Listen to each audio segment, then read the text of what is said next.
You know, people get up every day, they do the same thing, they tell themselves they're going to change their life one day, and they never do. I'm going to change mine. What would you do if you weren't afraid? I love thinking about that when I'm thinking about big life decisions. Like, what would I do if I weren't afraid? And it's usually like the big one, the bigger thing that I really want to do, but I'm afraid to do it. It's like, that's what I should do. Like, what would I do if I weren't afraid? And what would I do if I knew I couldn't fail? Well, you should be afraid of taking risks and pursuing something meaningful. But you should be more afraid of staying where you are if it's making you miserable. It's like the first thing you want to do is dispense with the idea that you get to have any permanent security outside of your ability to contend and adapt. It's the same issue with children. It's like you're paying a price by sitting there being miserable. And you might say, well, the devil I know is better than the one I don't. It's like, don't be so sure of that. The clock is ticking.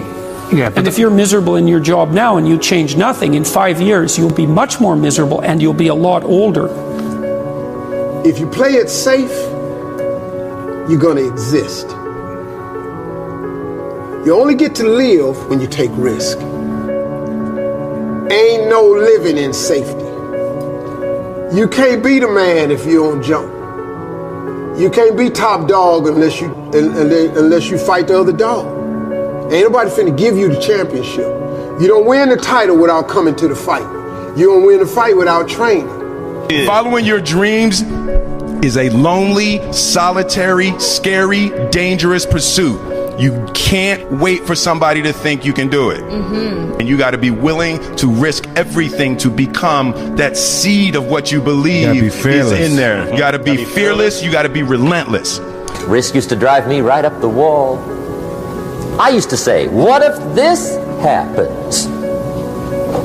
It's called the language of the poor. What if this happens? And on top of that, if this was to happen, look at the fix I'd be in. I better not try. Then I'll tell you what changed my whole life when I finally discovered it's all risky. The minute you were born, it got risky. If you think trying is risky, wait till they hand you the bill for not trying.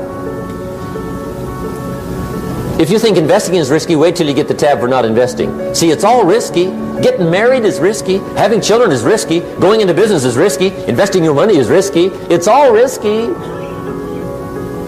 I'll tell you how risky life is. You're not going to get out alive.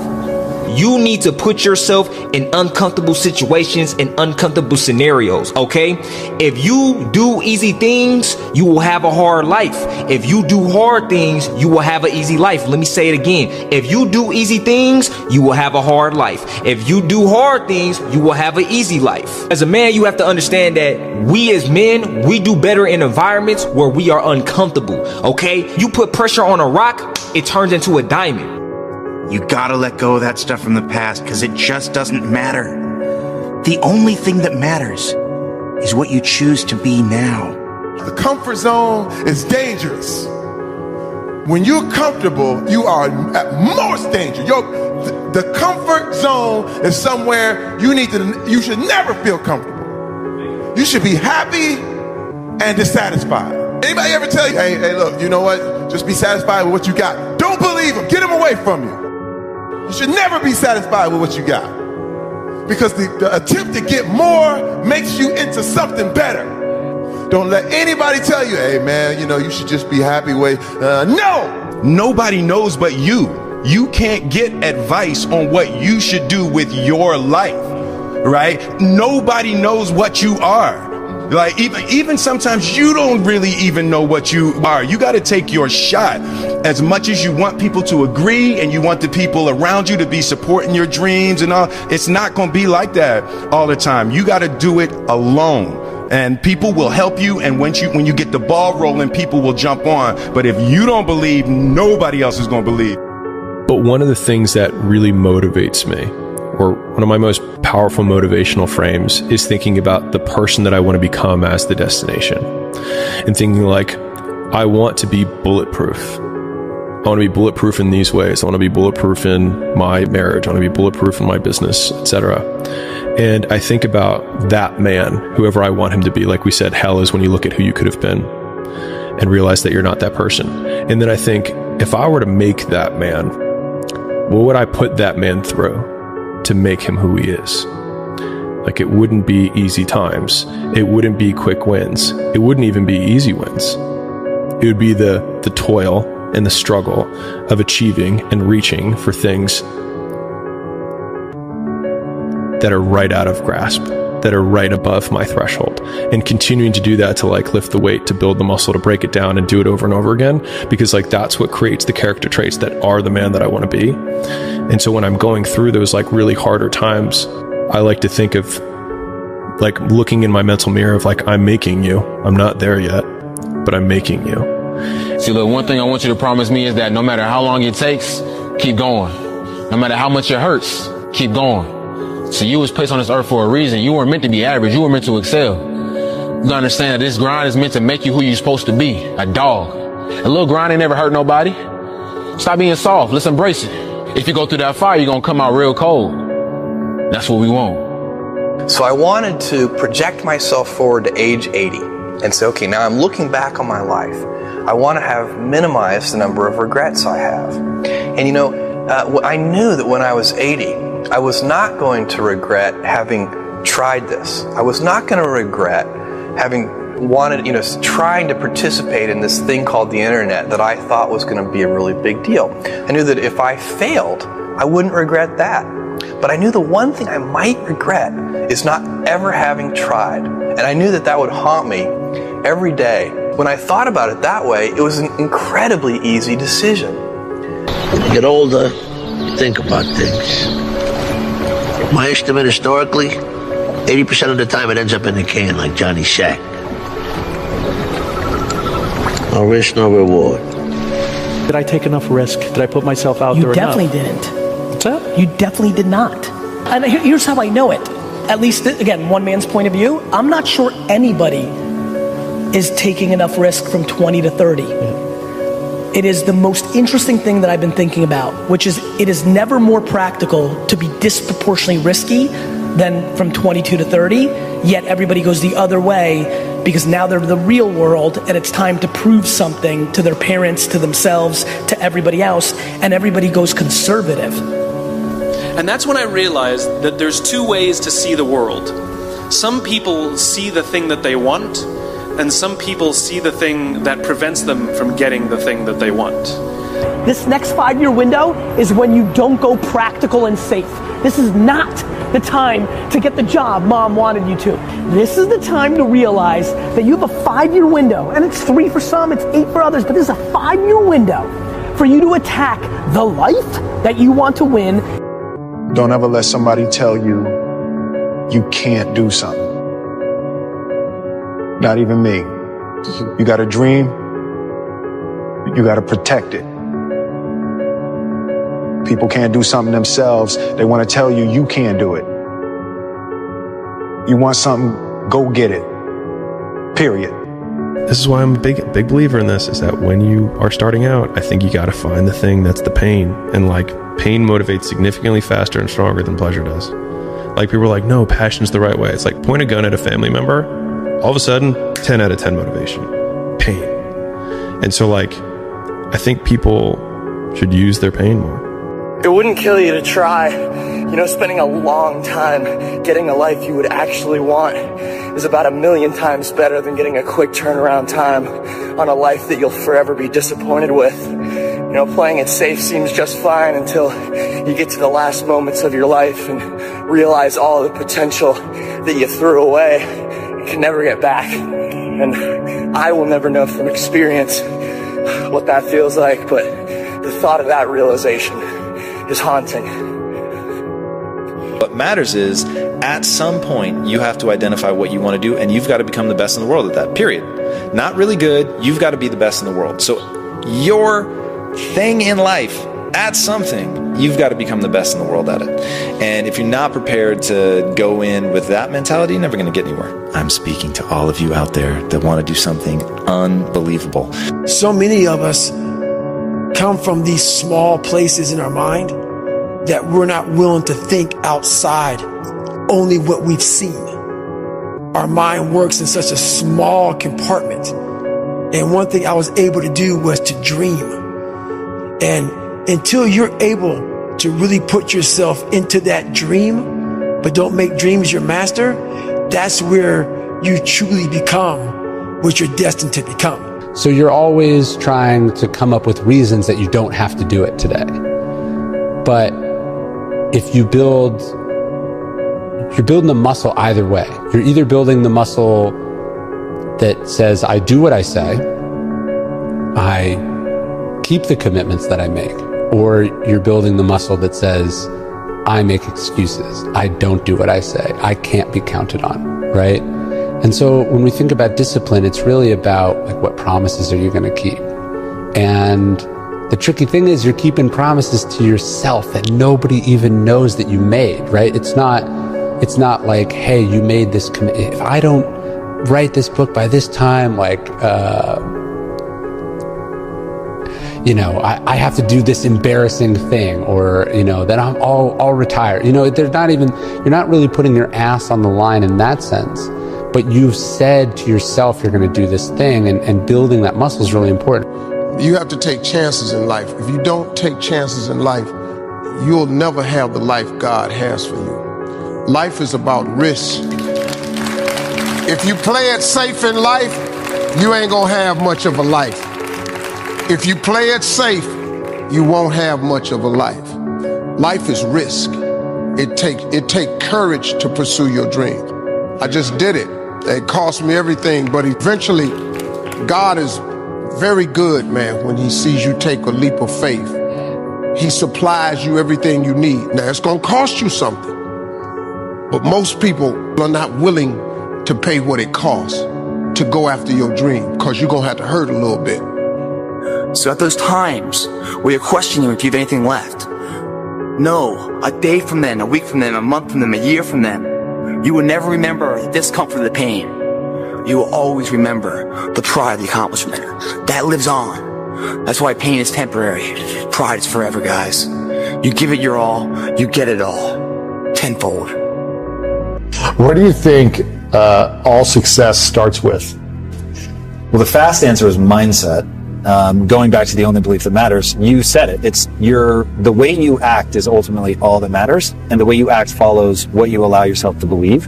Or maybe a better way to say it is what you choose to believe. Mm-hmm. So if you choose to believe that your energy and efforts will result in more skill set, then you will actually put energy and effort into getting that, which means you actually will get the skill set. But if you think, well, my talent and intelligence are fixed, so no matter how much I work, I'm never going to get better, right? I can't be a fast pick. Mm-hmm. And if you don't think that putting time and energy into it will yield anything, then you won't put time and energy into it, and you thusly won't get the skills. So, and if you don't have the skills, then you can't do the things other people can do, and so people just get stuck because they don't have the only belief that matters. So they don't put the time and energy. And so that's like where everything starts is, are you putting the time and energy into getting better, yes or no? Everyone thinks you're crazy until it works. And so, I mean, if you think of the outcome as the trump card, then all of the pain and suffering that you lead up to that point, if you're just, think of an appropriate saying, I was going to say balls deep certain, that no matter what, you will die or you will get there, then the likelihood that all of the things that you've done up to that point will then be justified in retrospect is super high. And I actually see that as super compelling, as a thing to latch onto in harder times. Seconds ago, pain, it's almost like excruciating. Seconds later, it like flows out of you like you just pulled the plug on your sink and all the water, all the pressure just goes. It is a greater feeling than what the pain was. I mean, the pain you felt doing that, man, is overridden with pride. And when you pull that plug and all the water goes out and all the pain leaves, because what's left there after all the water leaves is more capable of you. More capable. So don't let the pain rob you of your potential, guys. Don't let what you can't do in the moment interfere with what you know you can do. I mean, don't let the pain can rob you of your belief of what you can be.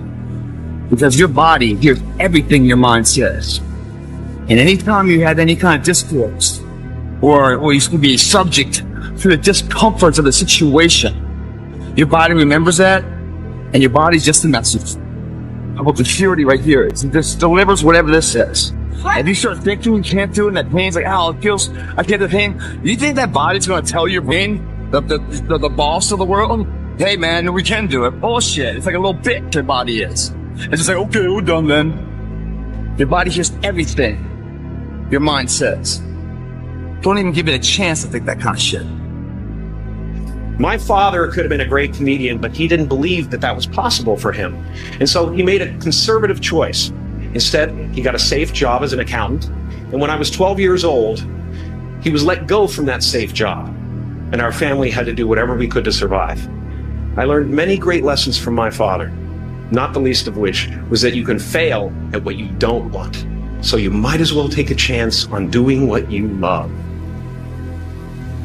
The reason I'm gonna get what I want out of life is because, unlike most, I'm willing to have nothing in the moment. Of course, it feels worlds better to have something right now, but unfortunately what most people really want is not what's available right now. Those people with the best relationships, the best health, the best careers, it's because they were completely unwilling to settle for anything less than that. And you might think I'm overly optimistic because most people don't get those great outcomes, but I'm not most people, and you don't have to be either.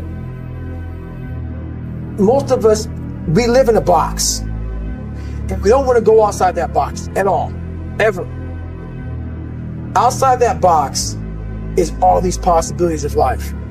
What we do is we shackle our mind. We are a prisoner in our own mind that this is all I can do. This is all I'm good at. What people understand is that they live for themselves, not knowing that you have the power within yourself to change millions of lives by facing life, by facing yourself.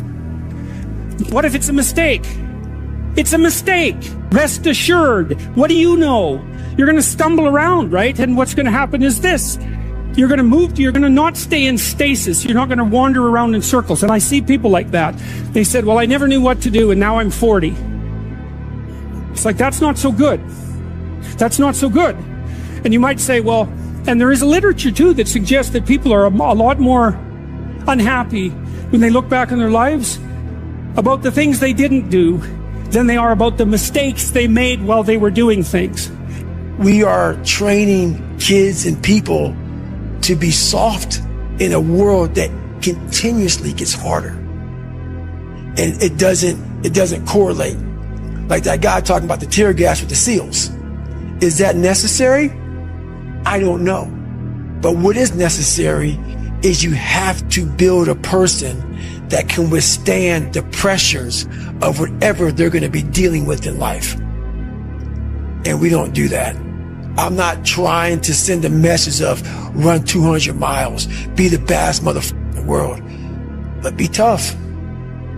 You better have a part about you that's tough, a part about you that can break down situations and get better.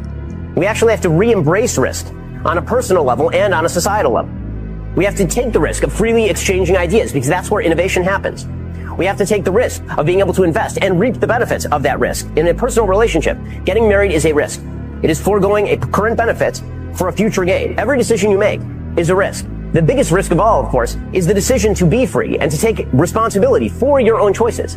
That's a major risk. But if you take that risk, you become a better and a stronger human being, a more contributing human being, a more valuable human being. You feel better about yourself. When we discard risk, we discard meaning. When we are coddled, we discard our own ability to be a fully adult human being. And here's the dirty little secret. No matter how much we try to discard the risk, you can't actually discard risk. It's inevitable because reality entails risk. We can choose to live free rather than coddled. It'll make us better people, more open people, more understanding people. And when we do that, I think that not only will we be saving the country and saving the civilization, we'll be saving ourselves. But no matter what challenges or setbacks or disappointments you may encounter along the way, you will find true success and happiness if you have only one goal. There really is only one, and that is this: to fulfill the highest, most truthful expression of yourself. Theologian Howard Thurman said it best. He said, don't ask yourself what the world needs. Ask yourself what makes you come alive, and then go do that. Because what the world needs is people who have come alive. There's no hacks, bro. It's you against you. You against you. And if you misunderstand that, you have a real problem. A real problem. I can understand you misunderstand me running down the street, shirt off, up this, no, yeah, I can get it. I get it. If you misunderstand what I'm saying right now today, the problem is you. And you don't want to fix it. Take charge of your life. Take charge of your time. Take charge of your resources. Take charge of your health. You're the one that's responsible for it. It's not a requirement of society that you not have a heart attack and take care of your family. That's not a requirement of society, but you must make it a requirement of yourself. Society doesn't require that you build a financial wall around your family nothing can get through. That's not a requirement of society. It's a requirement you impose on yourself. Do things worth doing. And I think a lot of it is coming down to making sure that you take the few precious seconds that we have to do the few things that are worth doing for the rest of your life. They see it as a pure disadvantage. And so you can flip the fact that you have nothing going for you with you have nothing to lose. And that means that you can take lots of risks very quickly and end up in the exact same position you are, which is nothing. And so if you eliminate downside, it should decrease your action threshold, meaning you should be able to do more things faster rather than do fewer things because you don't have a great life or things going for you. And so I think if people flip that, a lot more people would take action because they actually realize the advantage of their position. Don't be scared to fail. And,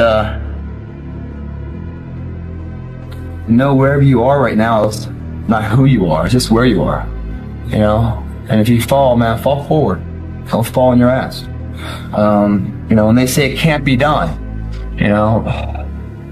tell them you haven't tried yet. Can't be done by someone else. But I can't say that till I haven't tried it.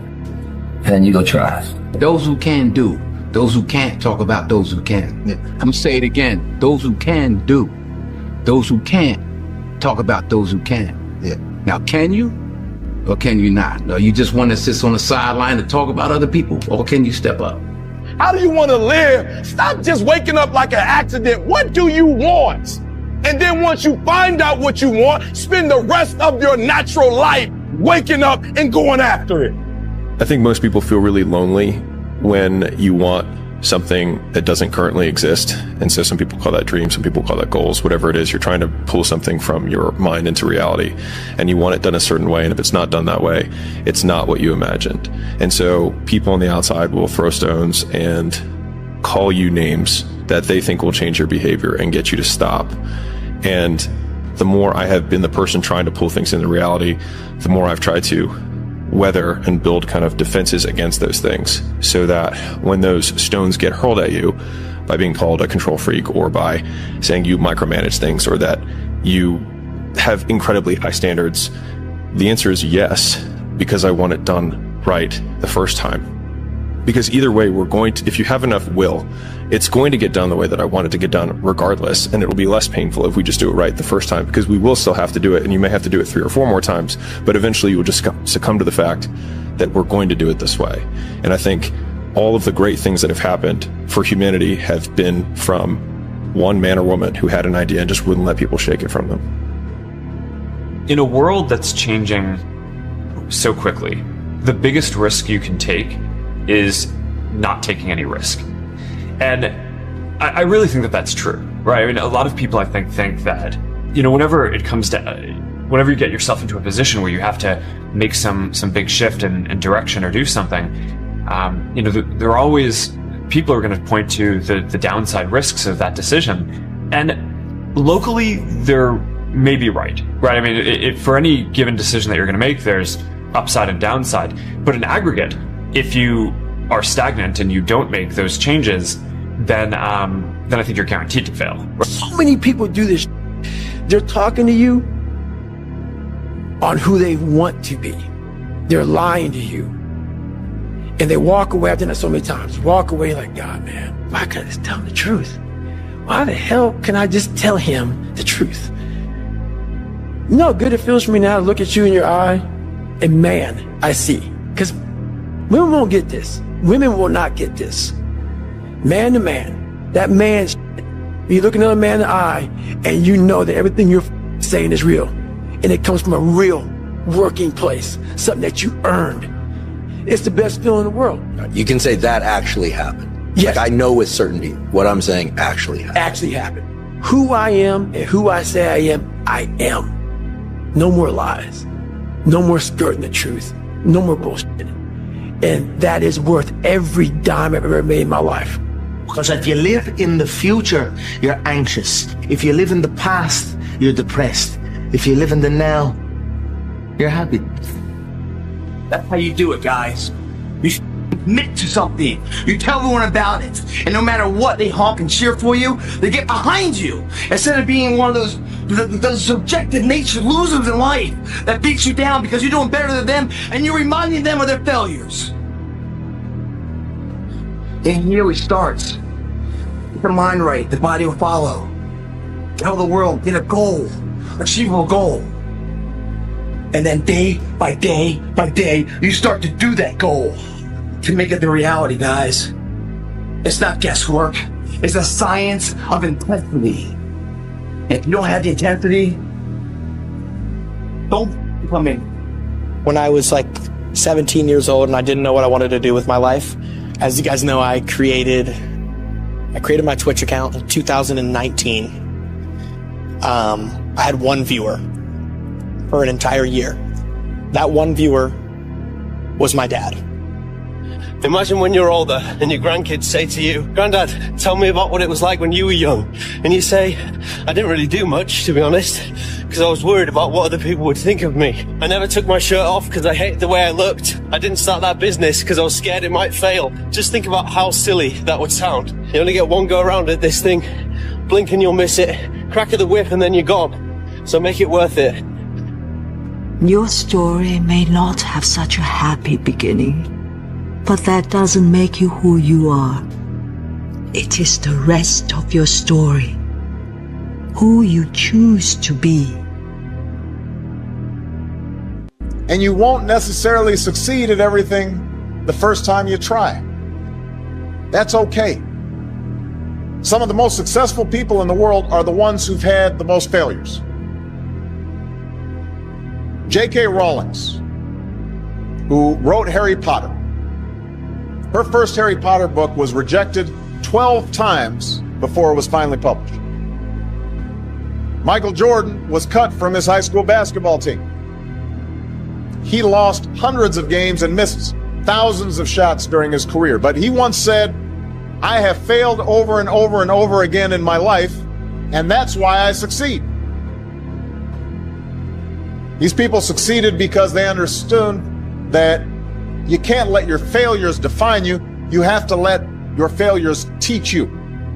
You have to let them show you what to do differently the next time. An easy productivity hack. Instead of spending time getting in the mood to work, just start working. Confront the work. People think they need perfect conditions to start, when in reality, starting is the perfect condition. You know, somebody called me yesterday and asked me a very simple question. He said, "Pat, you know, what do I do when I just don't feel like showing up to work today? What do I do?" And I said, "Look, we've heard the saying before, you know, you got to show up whether you feel like it or not. But I don't think that's enough. I don't think that's what the great ones do. I think it's even past that. You got to raise your standards to a whole different level. And I'll tell you what I think it is.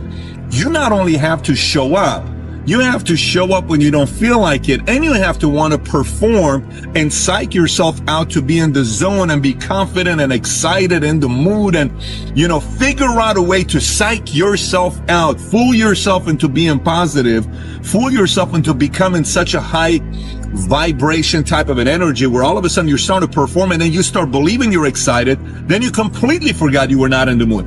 And entrepreneurs who do that are the ones who eventually win their own championships of business. They win their own academies, Oscars, World Series, Super Bowl, whatever you want to call it. But you not only have to show up, you got to show up at the highest possible level and gain value as well as bring value to everybody around you.